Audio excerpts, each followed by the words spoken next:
Isuzu D-Max ni sebenarnya dulu dia level-level orang buat kerja kontrak ke. Sebab dia memang boleh belasah, memang sampai lunyai pun tak apa. Tapi itulah dia, memang dah terbukti dia memang boleh tahan lama dan boleh buat kerja. Tapi dengan penawaran yang terbaru yang ada kat Malaysia ni, dia dah nak main ke area-area yang lifestyle pula. Tanpa dia nak lupakan sejarah silam buat kerja kotor kontrak dia tu tadilah. Dan sebab itu sekarang ada sampai 8 varian D-Max ditawarkan, harga dari RM89,000 ke RM142,000.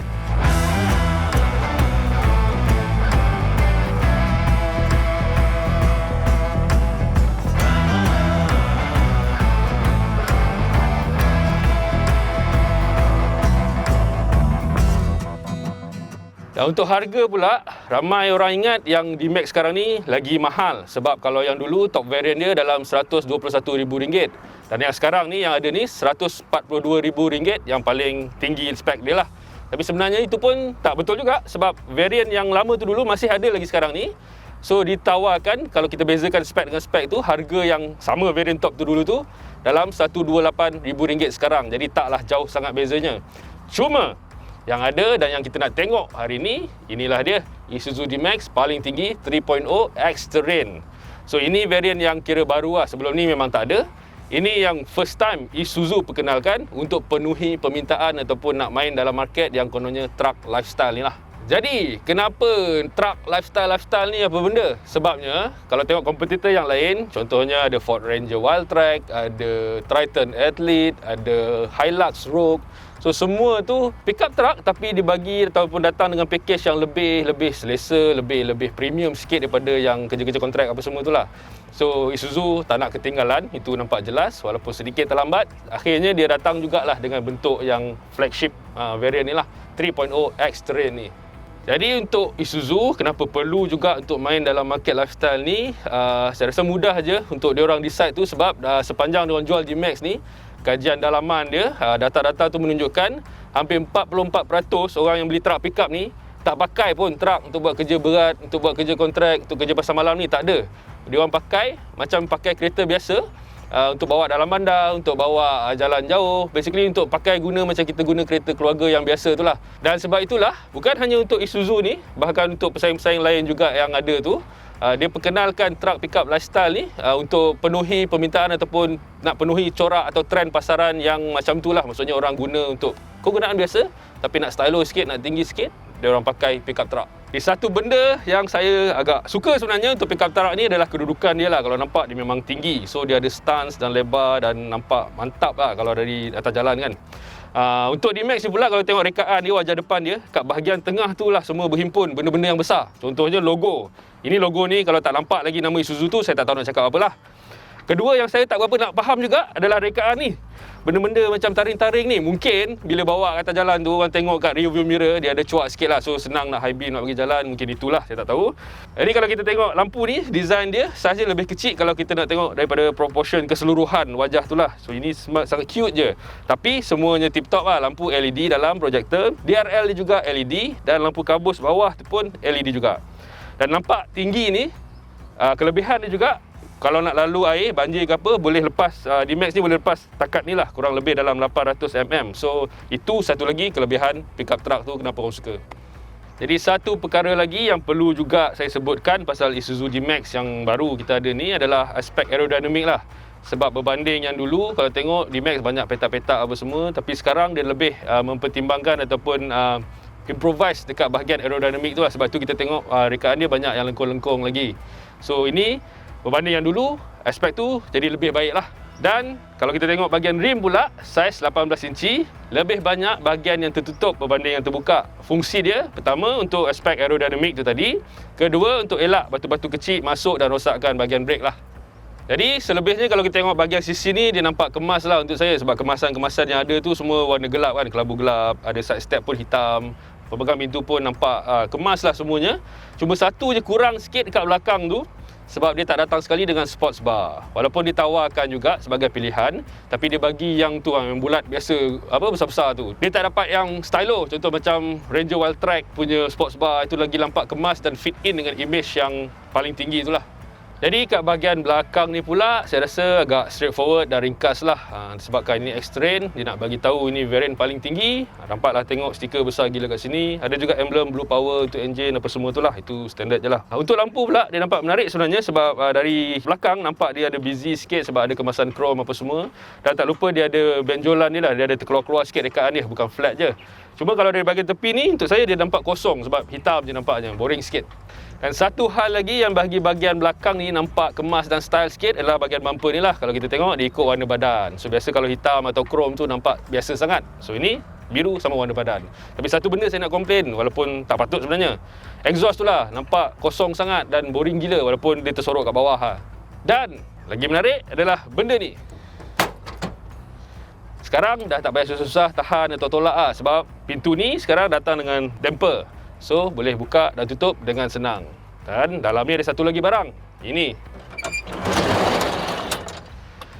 tray, boleh tolak, tarik apa semua. So, kalau nak letakkan barang, letak je atas ni, kemudian boleh tolak masuk. So, tak payahlah tertongging-tongging nak tarik beg apa semua. Sekarang benda tu semua jadi lagi senang dengan tray ni. Cuma, dia bising sikit lah.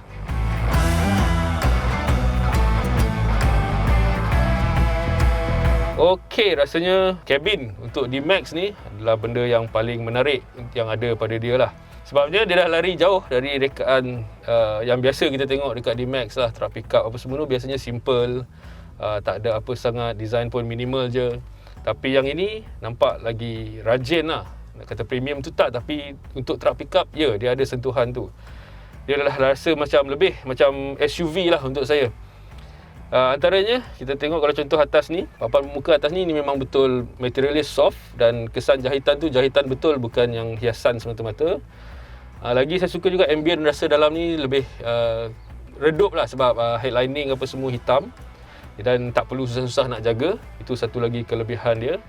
Jadi untuk lengkapkan dia punya suasana gelap dia tu, selain headlining hitam, sama macam atas ni, kerusi juga balutan penuh kulit warna coklat.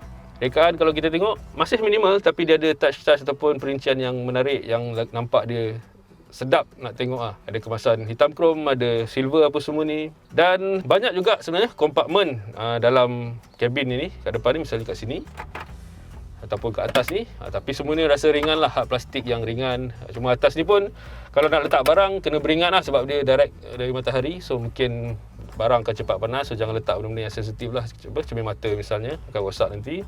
Untuk skrin ni pula memang saiz bapak besar, jelas, senang nak tengok. Ada Apple CarPlay, itu wireless, tapi untuk Android Auto kena cucuk kabel lah, tak boleh tak ada kabel. Ada juga skrin kat sini untuk tengok kamera undur, itu visualnya agak jelas dan boleh dipuji lah. Tapi dia tak ada 360 degree punya kamera. Yang itu biasanya visual pun ala-ala kadar je. Tapi saya rasa lagi okey. Untuk D-Max ni ada kamera undur, so biar jelas dan boleh dipercayai lah. Untuk steering pula, saya suka sebenarnya sebab saiz dia. Tapi itulah dia rasa agak plastik-plastik sikit ni, sama macam dekat panel-panel pintu apa semua ni masih lagi hard plastik lah. Itu tak boleh buat apa. Lain-lain, kerusi pun perlu dipuji juga sebabnya dia simple tapi support dia cukup.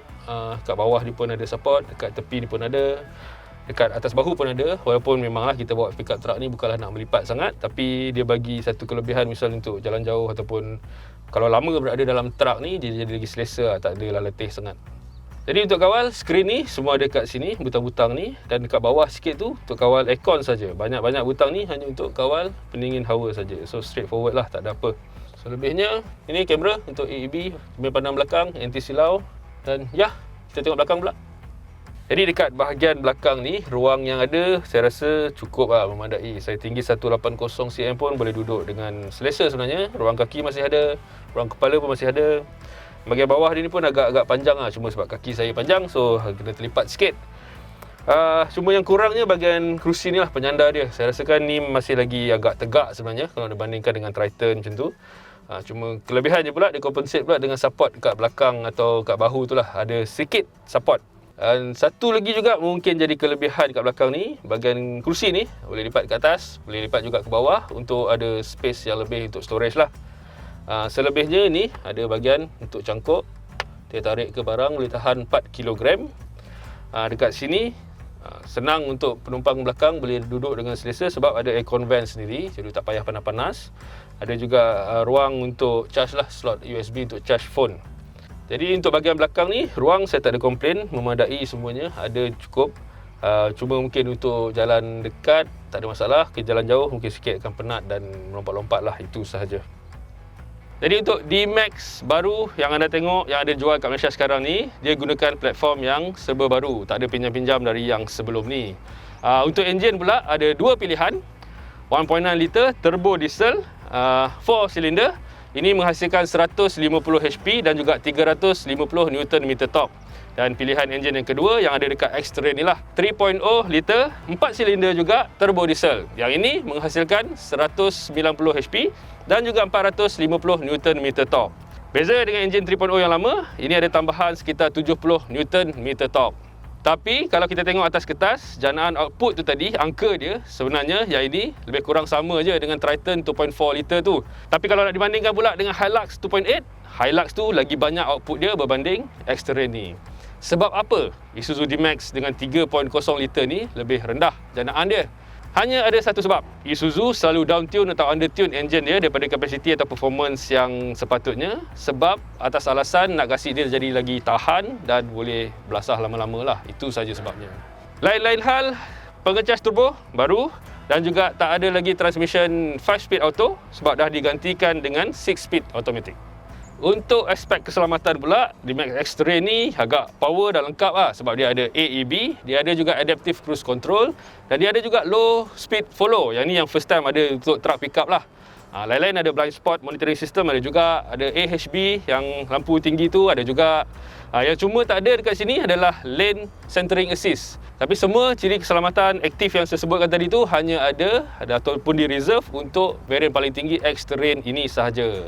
Jadi untuk saya tu ada kurang sikit lah sebab tadi kita sebut dah D-Max ni datang dengan 8 varian. Takkanlah yang best-best semua ada dekat yang paling tinggi kan. So kalau kurang-kurangnya ada diturunkan tu lagi menarik lah juga dari aspek keselamatan tu.